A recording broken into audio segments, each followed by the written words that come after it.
and President Voters Awareness Initiative. Thank you.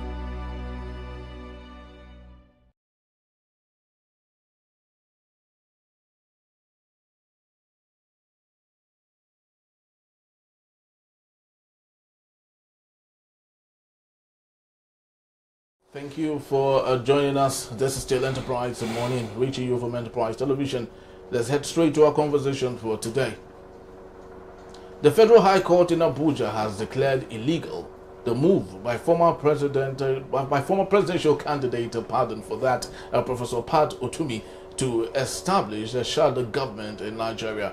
Delivering judgment, Justice James Omotosho ruled that such a concept is unknown to the 1999 Constitution as amended and Nigeria's presidential system of government. The court further issued an order restraining Utomi and his associates from proceeding with the initiative, stressing that their right to criticize government does not extend to setting up an alternative authority. The suit filed by the Department of State Services, DSS, accused Utomi of attempting to usurp the executive power of President Bola Tinubu, and the action, the agency said, could destabilize the country and pose a serious threat to national security. The DSS argued that Utomi's shadow cabinet, which he publicly unveiled with designated members and portfolios, was unconstitutional and amounted to creating a parallel government not recognized by law. According to the agency, such a move could mislead the public, incite political unrest, fuel dissatisfaction, and embolden separatist groups. Citing Section 1, 2, and 14(2)(a) of the Constitution, the DSS maintained that governance in Nigeria must only be carried out through recognized constitutional structures. It urged the court to protect national unity, constitutional democracy, and the rule of law by permanently restraining Utomi and his associates from taking further steps towards the establishment or operation of the shadow government. Let's get talking. Very interesting one there. I still have with me Emeka Madunago. Thank you so very much, Emeka, for hanging on. Thank you very much. All right, so let's start with the superficial. Emeka, what's a shadow government? Because let's even start from there, so our audience, viewers, could have a better grasp of what we're talking about. No, shadow government is just a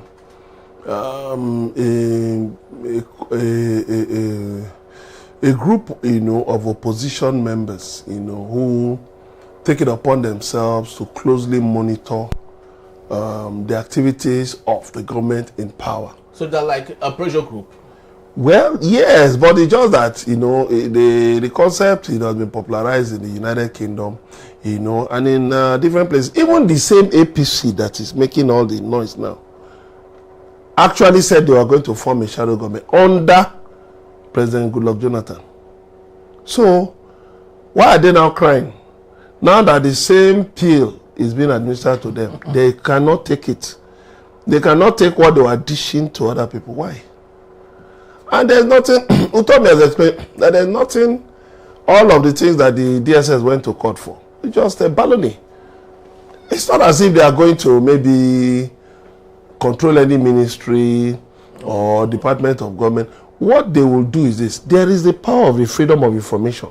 Freedom of Information Act empowers Nigerians to ask questions. As a matter of fact, to demand explanations. And there have been demand explanations from agencies of government, from MDAs. So there have been cases where government agencies tried to say they wouldn't respond to FOI requests. And then the court had to compel them to do so. Okay. So that is one of the functions, of the shadow government, to now identify critical areas where government appears to be failing or losing focus or should do better. And talking about constitution now, must everything be in the constitution? Britain has an unwritten constitution. So when you bring up some of those things, where are you going to point out to it in constitution? So it is just, it's just when you say a shadow government, they don't hold any powers. They don't have people in the National Assembly. But the citizen, because in the Constitution, the fourth Constitution says, the preamble to the Constitution says, we the people, although we the people of Nigeria never came together to write that 1999 that flawed constitution. We never came together. It was the military. It was some people. I think about some people that were handpicked by General Abdul Salami Abubakar when he was a military head of state. They were the ones who came together and put that constitution together. They never consulted Nigerians. So that we the people is a fraudulent preamble to the constitution. But be that as it may, the people have a right. Their rights are specified in the constitution. The duties and responsibilities of the government are specified in the constitution. And the constitution says that government shall exist for the safety and well-being of the people. How safe are the people? What is the people's well-being like? And then some people now they're not taking it upon themselves that, okay, we will take a more serious than just playing the role of an opposition. And they cannot take it. Peter Obi, a frontline position, tweet something, and then you see illiterates, people who are deliberately illiterate, deliberately deficient in knowledge, will come out to be attacking him. Look at the things they are saying. Look at what the man is saying. They don't even know about it. They don't even know anything about it. But because they belong to WhatsApp groups where they tell them, go and attack this man. And then they are paid. Because all these prosecutors, they are paid. I don't know if you saw on X, one former comedian who now has a political appointment was even expressing surprise that people were being paid to criticize opponents of President Bola Tinubu. It's there on X. So he wasn't aware. He was pretending not to be aware. Because people challenge that, why are you pretending not to be aware? That people are being paid. There is even a former official of government. The photograph of people who belong to his group, they call themselves Arm Squad. Okay. Arm. I don't know what they mean by that. Twitter Arm Squad. You know, their photograph is there online. So they have now decided to take it up that, okay, we're going to, for instance, look at the budget. If you say, okay, you have XYZ budget for health, we'll look at it, we'll scrutinize it. 230 million Nigerians have, the government says that's budgeted XYZ amount to take care of the health of 230 million Nigerians. So how far can this money go? How well will this budget perform? Knowing that, for instance, look at the 2025 budget. Let's come down to the brass tacks. 2025 budget has a deficit of 13.01 trillion. That means for every month, we have 12 months in a year. So that means for every month, you're talking about 1.25 or maybe 1.15 trillion naira deficit that will be factored into the operation of the budget. So the shadow government will say, how do you intend to meet this? Because to meet the objectives of this budget, because over the years, our budgets have not gone beyond 30% capacity utilization. Go and check. Our budgets have not gone beyond 30%. Why? Because of cash backing. Lack of cash backing. If you go to any agency now and say, but look at this, they tell them we've not got money. We've sent our request to the Federal Ministry of Finance, but they said there's no money. And that's the truth. So how will you cover the deficit? Last year, 2024, you had a deficit. In 2023, you had a supplementary budget. Have you made the objective of that supplementary budget? Have you made the objective of 2023 budget that you rolled over 2024 and rolled over 2025? Have you made the objectives? So does it mean that the money as stated wasn't, the liquid cash wasn't there? It's not there. So the 54 trillion 2025 budget is not in existence. You mean 45 trillion? 45 trillion of 2025. It's not in existence. Why do you think, permit me to stretch it to the United States, why do you think President Donald Trump is running up and down, bringing all kinds of policies? He wants to knock down the deficit. In fact, he and the US Congress are locked in there's going to be a battle. Even though it's dominated by his Republican Party. But there's a big deficit.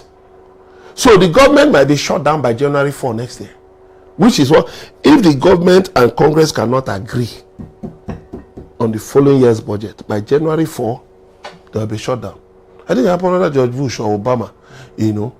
So they have to agree. Because when there's a deficit, how are you going to fund the deficit? It's not just enough to go and, like what Buhari did in 2021, December 2021, you know, where he got the National Assembly to approve a ways and means of $50 billion, you know, which was 23 trillion, by printing Naira notes. That is a stupid way. That's a stupid way to look at it. Because there is no productivity behind that thing. You're just printing Naira. There'll be Naira everywhere. But where are the goods? You're not manufacturing anything. You're not producing things. So people come from, and then it was worsened by the Tinubu administration devaluation of the Naira, by floating the Naira. So now the CFA that used to, you know, stay very far out of respect for the Naira, now came and stood and overtook the Naira.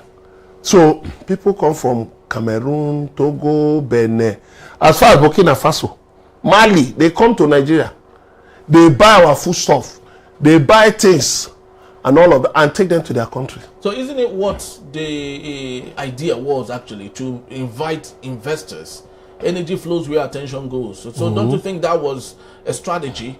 China has devalued its currency to some extent. China, no. China uses devaluation as a tool to play heavily in the global economy. We didn't use our own devaluation to play anything now. How can your devaluation put you at the mercy of this of external forces? That the CFA is now ahead of you. The Naira is used only in Nigeria. The CFA is used in 17 African countries. Your neighbors, all your neighbors use CFA. So how do you want to play? If you were a heavy producer of goods, if our factories were churning out, as a matter of fact, right now, the GDP, the highest contributor to GDP is the services sector. And the highest contributor to that service sector is the financial services. So many Nigerians involved, you know, in borrowing and all of that. That cannot sustain an economy. The manufacturing sector has not gone beyond 10%. Agricultural sector that was our mainstay for 15 good years. Jonathan depended on the agricultural sector a lot. That was the time they wanted to bring out cassava bread. You know. The agricultural sector, you have a lot, you have many spin-offs. The value chains are endless. So you can actually use those ones to create jobs. I mean, look at cassava, for instance. From cassava, you can get different products for different industries. And for each industry, you're talking about jobs, massive jobs. So, but when you depend on the services sector, this is, you're in the digital era where you can do a lot of things digitally. So that removes that human interface by several layers. You remove several layers, unlike those days in the bank, where you have to go to the bank, you fill a teller, you will give to the cashier. The cashier will give one manager, office assistant to give it to the accountant, who will stamp, send it to the manager, who will stamp, then they will bring it back, write in a book. But the financial services in today's world, the fintechs, for instance, you've cut off many layers of human interaction. So what does that mean? High unemployment. Youths cannot get jobs. But if you are heavy on manufacturing, like China is heavy on manufacturing, you know what? That human interface will be there. Because it's human beings that make up societies, not robots. You understand? Not computers. It's human beings. That human beings are the first element in any society. So, it is very, very important that we have people who are consciously monitoring the activities of government. People are saying, okay, government, why not look at this way? Why not look at this way? Why not, for instance, instead of declaring a deficit budget, why not shave off some things in the budget? Like constituency projects. Why not put them in abeyance, for instance? I say, okay, due to the poor liquidity in the economy, let us put these things in abeyance. You say you have met your revenue target. You have met your revenue target as at August. But you didn't tell us which budget. Was it 2023 budget revenue target? Was it 2024 or 2025? It can't be 2025. Because we're just about to enter the last quarter of the year. You have made revenue. There's no doubt about it. Under this administration, they've made unprecedented revenues. That's why the governors, honestly, they don't know what to do with money. They have a lot of money, but they don't know what to do with it. So they're building airports, building all kinds of things, sending the wives of local government chairmen to Turkey to learn how to administer, people are not recognized by the constitution. That's why they're doing all kinds of jamborees. Tinubu quickly paid for that yacht that Buhari ordered, 5 billion per. He paid for a Tokumbo jet. He bought new cars for his wife. They have so much money. But who monitors all those things? Who is asking questions? The National Assembly has told you that anything that Tinubu brings will rubber stamp it, so you cannot depend on them. Meanwhile, they're supposed to act as the checks and balances on the executive. So they should have been the shadow government we're talking about. Not really. There are checks and balances in government. Shadow government belongs to the opposition. Oh, okay. It belongs to the opposition. So, you have made revenues of over 411%. But what have you done with it? You've been borrowing externally, borrowing internally, and using your revenue to service debt. So there's nothing. There's nothing. There is nothing. There is nothing. Look at governors borrowing. Governors just keep borrowing and borrowing and borrowing and borrowing. And the debt management office have been warning that this thing, the economy is in trouble. The other day you said they said the economy, that Nigeria is not broke, but has some fiscal challenges. And I say, yes, I have plenty of money in my pocket. In fact, my pockets are bulging. But that is the woman selling rice across the road. I'm owing her. The woman selling beans, I'm owing her. The man selling meat, I'm owing him. The woman selling milk, I'm owing her. When you calculate all that money, it outstrips the money in my pocket. So do I have money? I'm not broke because I'm still working and earning money. But am I rich? Am I solvent? If those people hold me, if those women hold me by the cloth that you are not going anywhere today until you pay us our money, and they remove all the money, yes, I will go and work and earn money. But at the same time, I'll still need to go back to them. Madam, no vex, please, I'm sorry. Now, when they pay salary, I will pay you. Then I'll start another cycle of borrowing again or living on credit. And that is the sad thing about the Nigerian economy. So, what we need, instead of government being afraid of its shadows, abusing everybody, this one, Jonathan's government was a disaster. Peter Obi is this. I think just abusing everybody. Because you are afraid. What you need to do, fix the economy. But at this point, is it possible to salvage the situation, knowing how bad it has become, deliberately messed up by, of course, the president and those around him? Yeah, you see, Nigeria is not irredeemable. But you need a lot of sincerity to redeem Nigeria. You need a lot of, you need to cut the cost of running government, because you cannot have governance without a reasonable cost of running the government. True. It's not possible. You'll be borrowing to pay salaries. It's not possible for you to, because look at the security. When you see soldiers going up and down, it costs a lot of money. For one Tucano jet or one Alpha jet to fly in the northeast or in the northwest to go on bombardment, it's a lot of money.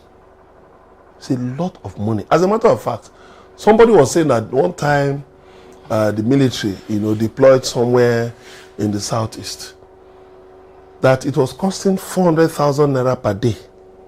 Sustain them, they had to withdraw them. And that was why insurgents now gained ground and came back. That if the military has sustained that onslaught, that they would have wiped out everything. Each day, 400,000 naira. You have to feed troops, you have to fuel their cars, you have to do maintenance, you have to pay informants, you have to do a lot of things. So, insecurity is very expensive.